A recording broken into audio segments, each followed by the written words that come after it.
Olá, estamos começando mais um Farofa Crítica, um programa onde pensar é o nosso principal ingrediente.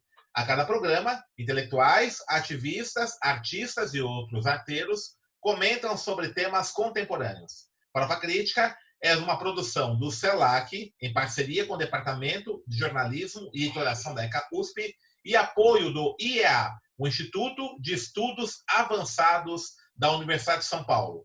Acesse o nosso canal youtube.com/Farofa Crítica, inscreva-se e clique no sininho para receber notificações de novos programas. E não esqueça também que agora o Farofa Crítica está também em formato de podcasts na plataforma Spotify. Avise amigos, familiares e convide-os também para serem membros, sócios do Farofa Crítica, para aumentarmos nossa rede de contatos.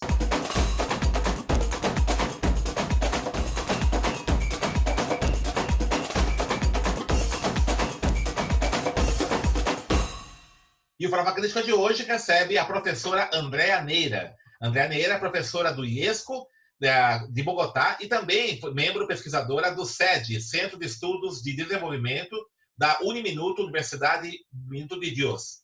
E Andréa Neira também é uma das coordenadoras do Grupo de Trabalho Epistemologias Decoloniais, Territórios e Cultura, do CLACSO, Conselho Latino-Americano de Ciências Sociais.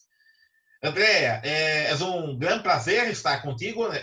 E eu queria começar perguntando, né, nesta crise mundial causada por uma epidemia de Covid-19, como ha estado ativo os movimentos sociais em Colômbia? Considera que estamos vivendo um momento de profunda transformação ou da intensificação do autoritarismo?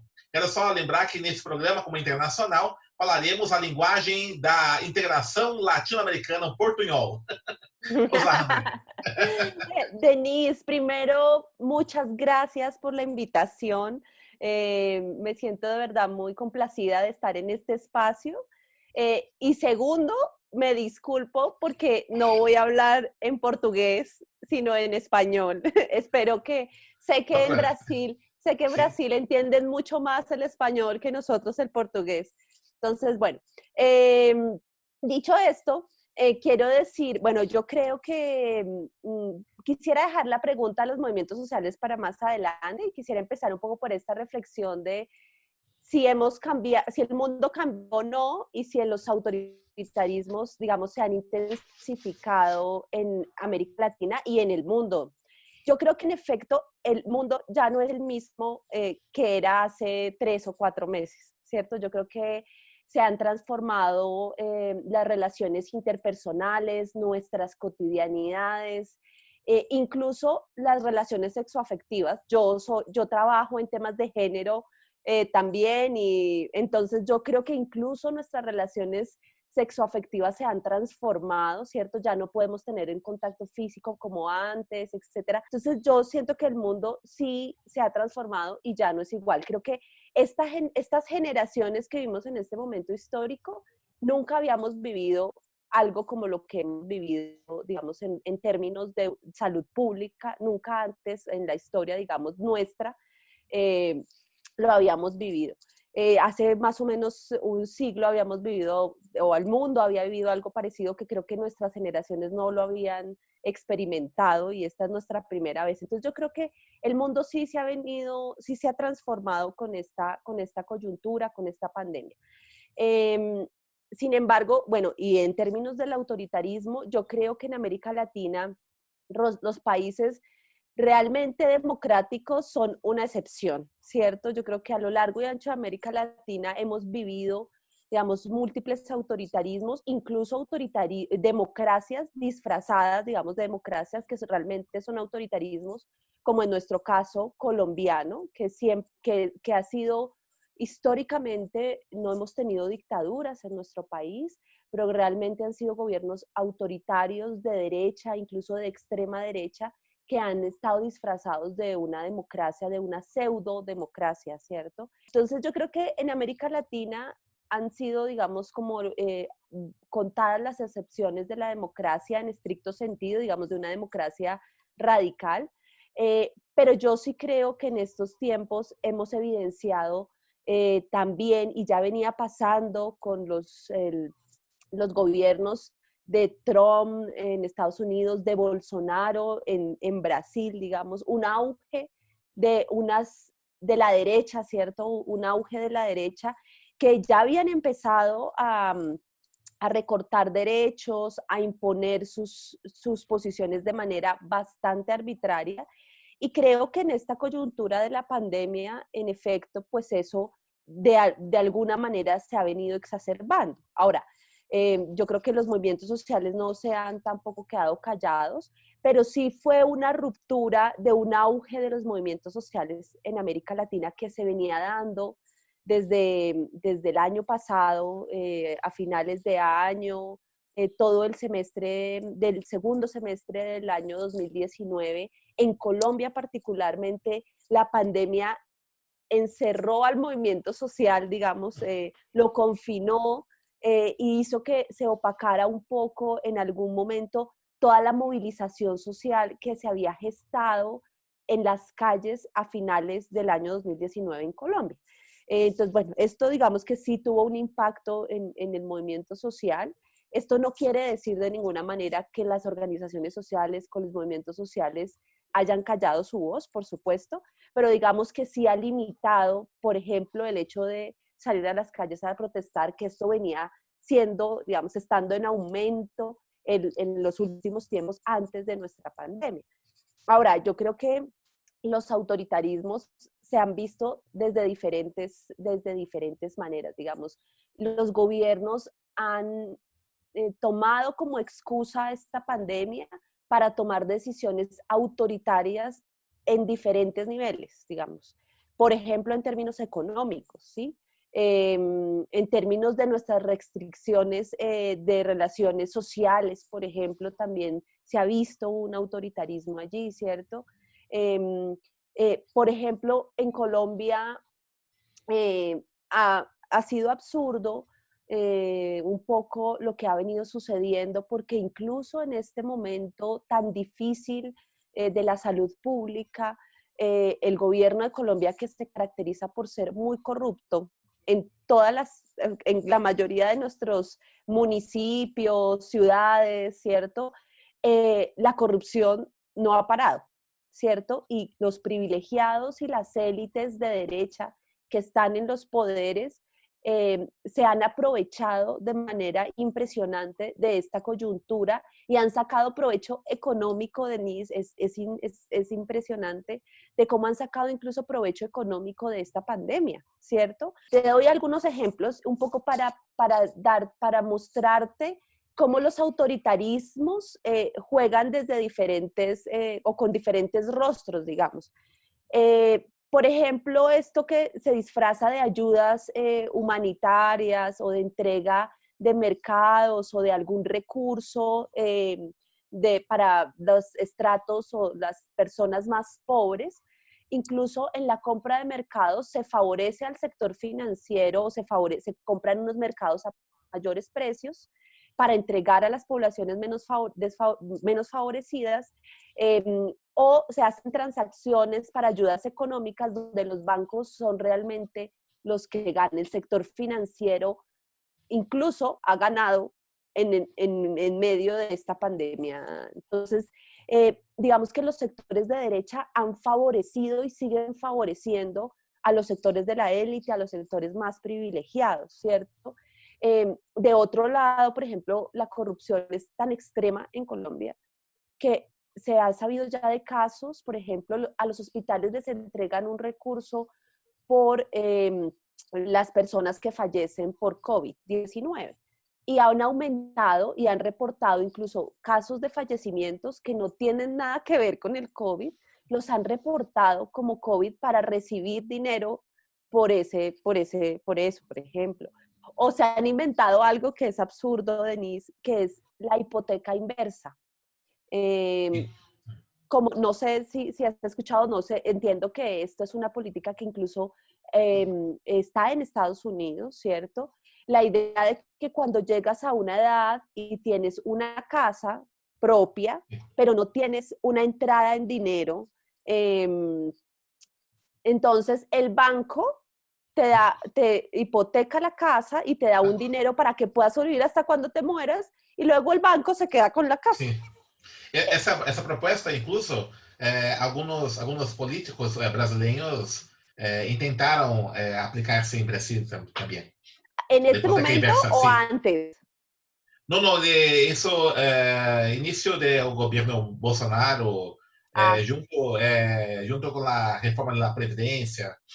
vale. En Colombia, por la excusa de la Uhum. pandemia, digamos, Sim, lo presentan como una ayuda pues para las personas mayores que no tienen ingresos, en vez de pensar, por ejemplo, de un ingreso universal mínimo, ¿cierto? sim, No, pues aparece la hipoteca inversa.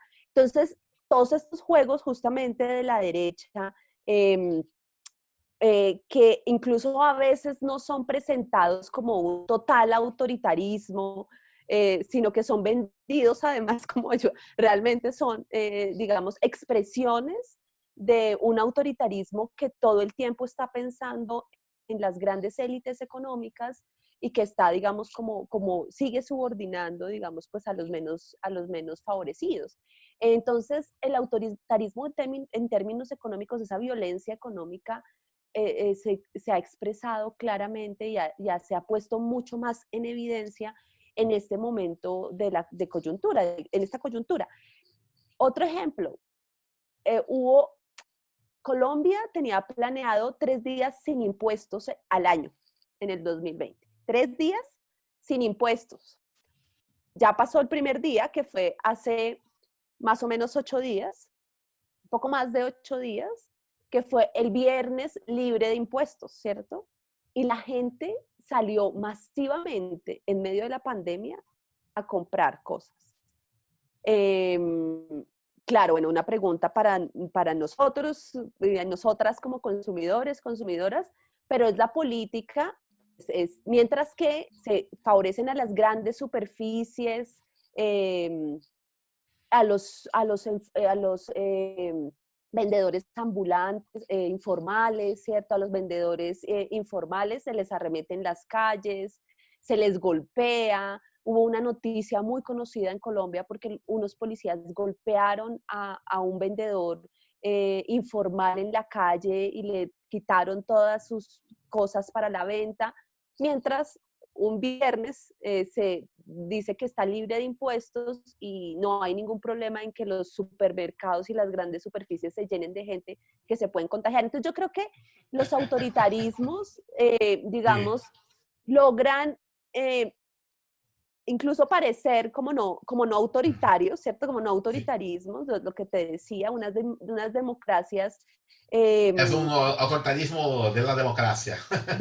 sí, unos autoritarismos disfrazados de democracia Sim, que estos gobiernos de extrema derecha quieren presentarlos como buenos sim. para nosotros y que realmente pues están afectando y que realmente no están pensando en una justicia social o en transformaciones importantes.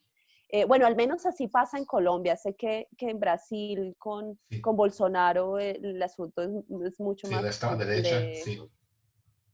André, você considera que está em risco a democracia na América Latina, nas poucas experiências, porque o capitalismo, na forma que é hoje, se opõe à democracia? Por exemplo, como disse Achille Mbembe, que o capitalismo neoliberal se opõe à democracia. Você pensa assim também? El capitalismo, sí, por supuesto. Yo creo que eh, y creo que esta pandemia sí que ha sido una excusa yo no, bueno, yo creo que por un lado ha profundizado, pero también ha evidenciado las grandes desigualdades sociales que hay en nuestros países en América Latina.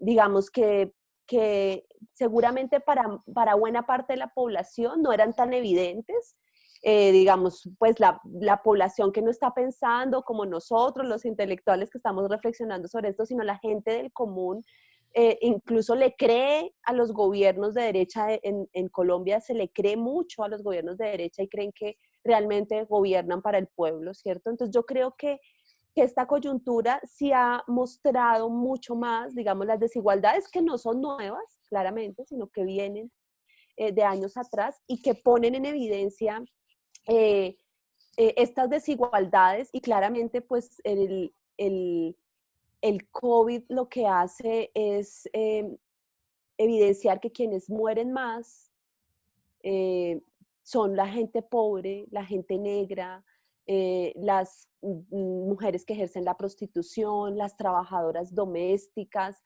¿cierto? Que son quienes tienen que salir en búsqueda, digamos, de su, de su sustento, digamos, diario. En Colombia, digamos que yo, no sé si ustedes saben, que acá en Colombia hubo diferentes momentos, digamos, de esto que han llamado pues el confinamiento, de encerrarnos en nuestras casas.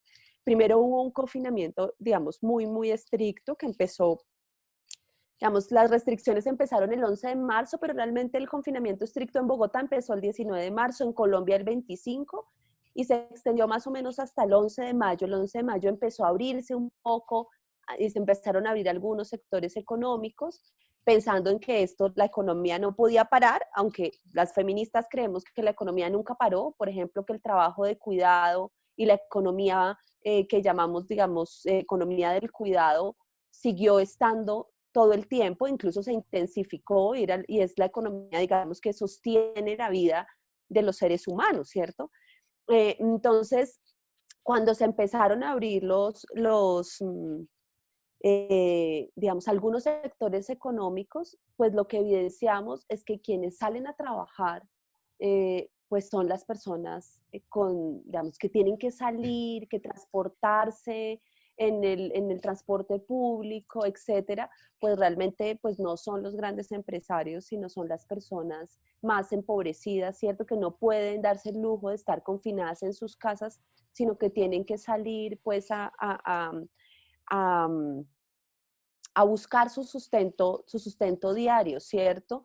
Hemos sabido, digamos, como las feministas en Colombia hemos insistido mucho en reconocer, por ejemplo, la situación de las mujeres que ejercen la prostitución, también de las trabajadoras domésticas, que muchas incluso están en condiciones extremas de explotación, casi que de esclavitud, ¿cierto? No sé, sectores en los que no pensamos como los vigilantes de los conjuntos residenciales. En Colombia sucedió que en un conjunto, en un barrio de élite muy conocido acá en Bogotá, obligaron a una mujer de la vigilancia a quedarse durante ese periodo que fue casi 2 meses en su lugar de trabajo, dormir en unas condiciones terribles porque no querían que se desplazara, por supuesto, para ellos supuestamente protegerse del virus. Entonces, digamos que esto nos ha permitido ver la explotación del capitalismo neoliberal, digamos, en su máxima expresión, que seguramente era como, no era tan evidente para muchas personas. Por supuesto, nosotros sabemos que el capitalismo lo que hace es explotar a las personas, el capitalismo neoliberal, con todos sus procesos de flexibilización laboral, de recortes financieros, ¿cierto? Bueno, digamos que lo sabemos, pero esto ha mostrado, digamos, nos ha enrostrado como todo lo que el capitalismo es capaz de hacer, ¿cierto? De cómo, sí, las divisiones, las personas que más han muerto en nuestros países han sido las personas pobres, las personas negras, las personas empobrecidas, que están en los peores lugares laborales, ¿cierto? Entonces, sí, creo que definitivamente uno de los problemas, digamos, más graves es justamente este sistema económico que nos Oprimir. explota y nos oprime, exactamente, sí. André, usted habla mucho sobre a economia do cuidado. acerca também da existência de um feminismo negro e indígena popular. Habla um pouco para nós sobre o que é este feminismo negro popular e como as mulheres indígenas, as mulheres negras em Colômbia, por exemplo, têm atuado nessa situação de pandemia. Sí, yo pienso mucho desde, sí, desde los, creo que de los feminismos negros, primero de Estados Unidos y de Gran Bretaña, han inspirado mucho muchos pensamientos, digamos, que logran ver y articular y desesencializar, digamos, o poner en el centro solo una de los sistemas de opresión, que es el patriarcado o el sistema de sexo binario, digamos, sino que nos mostraron que el mundo es más complejo, ¿cierto? Que no solamente tenemos, las mujeres somos oprimidas por ser mujeres, sino que somos oprimidas de diferentes maneras dependiendo del lugar y de nuestra experiencia vital y donde nos encontremos, ¿cierto? Entonces, eh, y digo estos feminismos que digo que han inspirado mucho porque claramente en América Latina las feministas populares, las feministas que hoy se nombran feministas de clases populares, feministas negras en América Latina, pues creo que hay que reconocer que se ha bebido, digamos, de estos feminismos que aunque vienen de los nortes, digamos, vienen de los sures en los nortes realmente, ¿cierto? De personas y de mujeres que se veían también oprimidas por sus condiciones raciales, de clase social.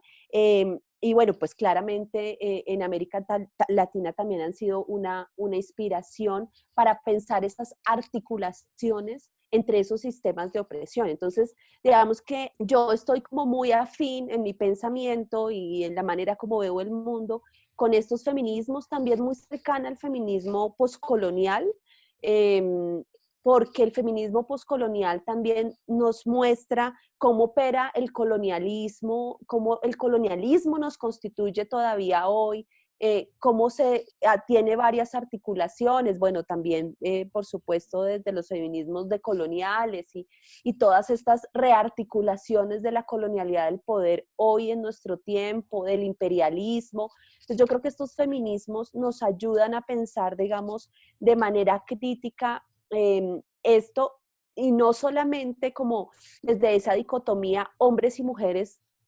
universalizados, digamos, eh, sí, universalizados, como si todas las mujeres y como si todos los hombres fuéramos exactamente lo mismo, ¿cierto? Sino que tenemos que pues, ver el mundo como es, que es mucho más complejo que hombres y mujeres en disputa, sino que pues esto está cruzado por otros sistemas de opresión, como justamente lo veíamos, pues porque muchas mujeres blancas de la élite, incluso hoy se están nombrando como feministas y que no están pensando en las desigualdades que existen pues entre las mujeres de élite y las mujeres negras de clases populares que tienen que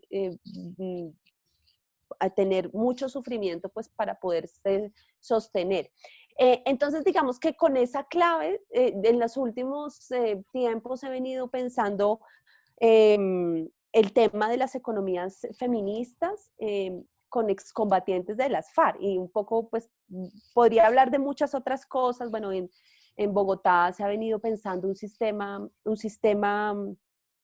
distrital de cuidado, donde el movimiento de mujeres ha sido muy importante para que este sistema de cuidado, digamos, que pueda darse, digamos, a nivel distrital, es decir, que los cuidados dejen de estar en manos de las mujeres o que dejen de estar privatizados y que el Estado, digamos, asuma una responsabilidad sobre esa economía del cuidado también, ¿cierto? Porque esto tiene pues muchos impactos en la vida de las mujeres porque tienen dos o tres, hasta tres jornadas laborales. Bueno, allí las desigualdades son muy amplias, como creo que lo sabemos. Pero concretamente, digamos que yo he venido trabajando con excombatientes de las FARC. Tú sabes, Denise, que hace ya 4 años, sí, cerca de 4 años, bueno, pues venía pues de más atrás, pero se logró firmar un acuerdo de paz en Colombia entre el gobierno y la guerrilla más antigua del continente, ¿cierto? La guerrilla de las FARC. y entonces han venido estos hombres y estas mujeres en un proceso de reincorporación a la vida civil. Y digamos que allí ellos le han apostado a otras economías. Que a propósito de esta pregunta tuya por el capitalismo, te quería comentar un poco que aunque el capitalismo tiene ese poder hegemonizante, ¿cierto? De volverse un asunto hegemónico, también han coexistido históricamente otras economías allí, ¿cierto? Y que a veces no las logramos ver justamente por el poder hegemonizante que ha tenido el capitalismo. Y creo que un gesto de evidenciar esas otras economías que sostienen la vida y que no son importantes, ¿cierto? Pues han estado allí siempre. Entonces yo creo que ese gesto de evidenciarlo incluso es un gesto contrahegemónico y allí los movimientos sociales que están pensando en economías sociales y solidarias, que están pensando en otras maneras como el trueque, como los bancos de tiempo, como el reconocimiento justamente de la economía del cuidado, pues tienen el objetivo como de evidenciar como todo eso que está en esta figura que dicen de los economistas del iceberg, que la economía capitalista es apenas la punta del iceberg, la economía monetaria, ¿cierto? Es apenas la punta del iceberg, pero que está sostenida en una diversidad económica impresionante que no logramos ver, ¿cierto? Entonces, nosotras, en la investigación que estamos haciendo ahora, ya en la segunda fase, justo nos queríamos evidenciar cuáles eran esas economías que están promoviendo los excombatientes y las excombatientes de las FARC, que ha sido el cooperativismo, la economía social y solidaria. Ellos se han concentrado ahí, pero también evidenciar que hay otras economías que ellos tienen, no sé, trueques entre campesinos y ellos en los diferentes sectores, la importancia de la economía del cuidado en sus espacios incluso de una economía del cuidado un poco más colectivizada y menos privatizada. Incluso yo creo que podríamos aprender como sociedad colombiana mucho de las experiencias que ellos tuvieron de las mujeres, pero digamos también como del colectivo de las FARC que tuvieron, porque digamos que había una economía de guerra, sí, pero también construyeron, ellos vivían en campamentos, en la selva, entonces tenían que hacer digamos, tener diferentes estrategias para el cuidado de la vida cotidiana, para comer, repartirse las labores del cuidado, cocinar, ranchar, cocinar, bueno, como todo esto. Entonces, bueno, eh, a propósito de esto, yo creo que es importante, digamos, como para decírtelo de manera más general, es importante que evidenciemos como una apuesta contrahegemónica, que evidenciemos que el capitalismo pues se ha puesto ahí como hegemónico, hegemonizante, pero que coexisten diferentes economías que no solamente son economías monetarias y que eso es importante evidenciarlo. Digamos que ese ha sido como un propósito muy, muy importante y que claramente pues quienes han propuesto estas economías pues han sido las personas de clases populares, ¿no?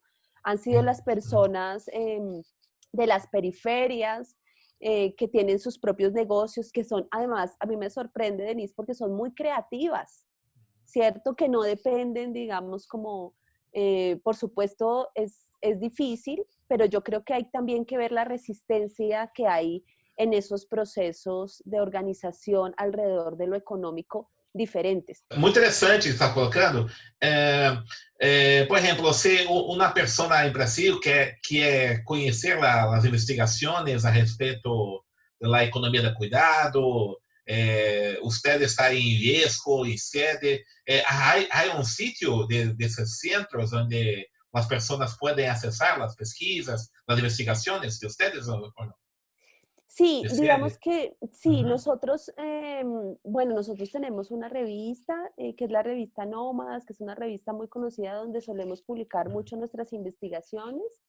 Em, Ahí justamente va a salir ahora un artículo mío de coautoría con una colega.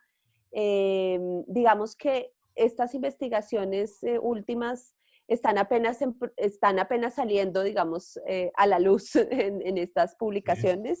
Entonces, ahí, digamos que en diferentes lugares, luego les podría compartir como estos lugares, pero la revista Nómadas es una revista donde, digamos que solemos publicar muchas de nuestras investigaciones. Es una revista como muy conocida también en América Latina y en Colombia, de ciencias sociales. Entonces, y por ejemplo, también hemos optado por otras formas de entregar como la producción de conocimiento, como a través de videos, por ejemplo. Hicimos Sí. una serie web hace ya un año largo, la sacamos sobre masculinidades en Ok. excombatientes, que también Muy ha sido como interesante. otro tema que yo he trabajado, porque creo que si no pensamos el asunto de las masculinidades en la guerra y en los procesos de transición a la paz, digamos, va a ser muy difícil realmente transformar estos escenarios de guerra que pues nosotros hemos vivido por tanto tiempo en Colombia, ¿no? Muy bien, muchas gracias, Andrea. Es muy interesante sus investigaciones.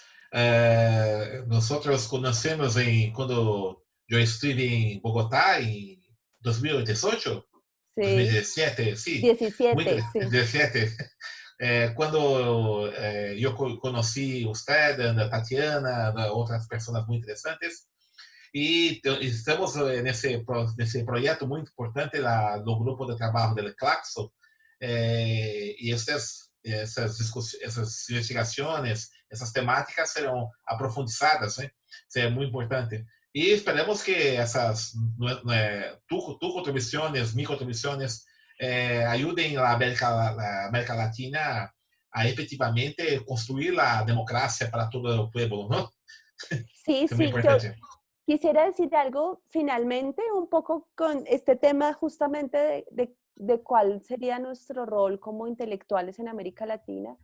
Yo creo que en este momento la universidad está en crisis y yo creo que la universidad se ha volcado también mucho al capitalismo cognitivo, Sim. a producir papers por producir como si fuéramos máquinas que producen materiales. O sea, creo que el capitalismo cognitivo tenemos que pensarlo hoy, pero digamos desde acciones concretas y esta posibilidad de conversar y de pensar con colegas en América Latina nuestros problemas es fundamental, porque no creo que los intelectuales o los académicos, digamos, de América Latina, quienes somos profesores universitarios, estamos ahí para producir como máquinas, y creo que eso es lo que se ha venido dando en América Latina. Por cierto, hay un documental chileno muy interesante sobre las transformaciones de la universidad, y creo que sí tenemos un papel muy importante y creo que tenemos que, yo no digo tanto como producir conocimiento, sino más bien pensar conjuntamente con colegas en América Latina, que me parece claro. Y esa es la invitación del grupo de Claxo y de nosotros que seguimos pensando, intentando entender las complejidades de nuestra América Latina, ¿no? Sí. Muchas gracias, Andrea. Gracias por participar dessa entrevista. Esperamos que teremos em breve uma nova América Latina democrática para todo o povo, né? E com certeza as suas contribuições serão importantes. Tá? Muito obrigado. Muchas gracias, Denise, por la invitación. Un saludo. Encerramos mais um Farofa Crítica, que hoje recebeu a professora Andrea Neira, professora do IESCO, do SED, da Uniminuto da Colômbia, de Bogotá, que falou um pouquinho sobre feminismos decoloniais e pós-coloniais, sobre a luta dos povos pela democracia na América Latina, e sobre também, né, as opressões que estão ocorrendo atualmente no nosso continente. Acesse o nosso canal youtube.com/farofacrítica, inscreva-se e clique no sininho para receber notificações de novos programas. E não esqueça também de acompanhar os nossos podcasts na plataforma Spotify. E para encerrar, uma frase da feminista argentina Karina Vidaseca. Falar do patriarcado e não falar do racismo permite que as feministas brancas sigam atuando como exploradoras e opressoras. Até a próxima!